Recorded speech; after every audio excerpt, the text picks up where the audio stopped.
हरियाणा और राजस्थान की सीमा पर बसा एक छोटा सा गांव था। खेतों में सरसों की पीली चादर बिछी रहती, बैलों की घंटियां दूर दूर तक सुनाई देती। इसी गांव में भीमू नाम का एक सीधा साधा लेकिन बहुत समझदार युवक अपनी माँ ढापी के साथ रहता था। उसके पिता का देहांत बरसों पहले हो चुका था। माँ ने ही मेहनत मजदूरी कर उसे पाला था। भीमू के चार ताऊ थे। उनके पास खेत खलिहान पशु और पैसा तो था, मगर मन में संतोष नहीं था। भीमू की ईमानदारी, उसकी सूझबूझ और गांव में मिल रही इज्जत उन्हें चुभती रहती थी। यही जलन धीरे धीरे ईर्ष्या में बदल गई। एक दिन चारों ताऊ चोरी छिपे भीमू के घर से उसका प्यारा बछड़ा उठा ले गए और उसे मार डाला। जब भीमू को यह पता चला तो उसका दिल टूट गया। माँ की आंखों में आंसू देखकर वह बहुत दुखी हुआ, लेकिन उसने रोने के बजाय चुपचाप एक तरकीब सोची। उसने बछड़े के धड़ को खेत में दफना दिया और उसका सिर काटकर पास के गांव में रहने वाले एक ब्राह्मण के आंगन में छिपाया। फिर गांव में शोर मचाने लगा कि ब्राह्मण के घर से गोमांस की बदबू आ रही है। ब्राह्मण गुस्से से भर उठा और बोला कि अगर ऐसा है तो सबूत दिखाओ। भीमू ने बछड़े का सिर निकालकर उसके सामने रख दिया। ब्राह्मण घबरा गया। लोकलाज और बदनामी के डर से उसने भीमू को बहुत सा धन दे दिया और विनती की कि वह यह बात किसी को न बताए। धन की थैली लेकर भीमू अपने ताऊओं के पास पहुंचा और बोला कि पास के गांव में लोग गोमांस के बड़े दाम दे रहे हैं और भी मांग रहे थे। यह सुनकर चारों ताऊ खुशी से फूले नहीं समाये।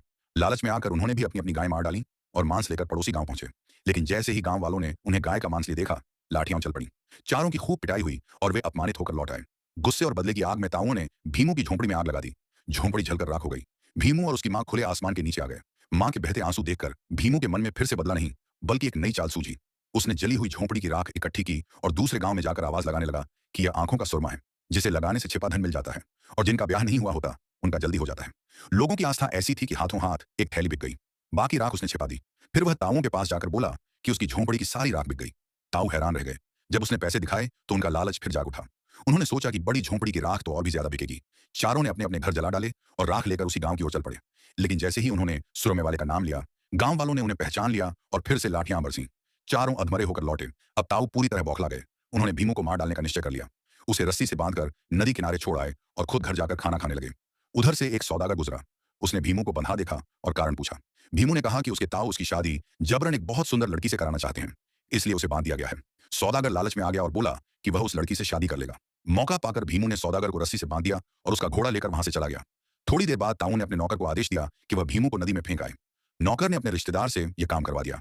अंधेरे में उसने सौदागर को ही भीमू समझकर नदी में धकेल दिया। सौदागर चीखता रह गया और पानी में डूब गया। कुछ समय बाद भीमू घोड़े पर सवार होकर ताऊ के सामने पहुंचा और बोला कि नौकर ने उसे ठीक से पानी में नहीं फेंका, इसलिए उसे सिर्फ घोड़ा ही मिला। अगर गहराई में जाता तो गाय बैल भी मिल जाते। यह सुनकर ताऊ फिर उसकी बातों में आ गए। उन्होंने सोचा कि नदी में सचमुच बहुत धन और पशु मिलते हैं। चारों ताऊ आलस छोड़कर नदी की ओर दौड़े और नौकर से कहा कि वह उन्हें जोर से पानी में धकेल दे। नौकर ने जैसा कहा गया वैसा ही किया। चारों ताऊ नदी की गहराई में समा गए और फिर कभी बाहर नहीं आए। इस तरह भीमू को अपने ईर्ष्यालु और दुष्ट ताऊओं से हमेशा के लिए मुक्ति मिल गई। वह अपनी मां के साथ शांतिपूर्वक जीवन बिताने लगा और गांव के लोग आज भी यह कहानी सुनाकर कहते हैं कि जो दूसरों के लिए गड्ढा खोदता है वही अंत में उसमें गिरता है।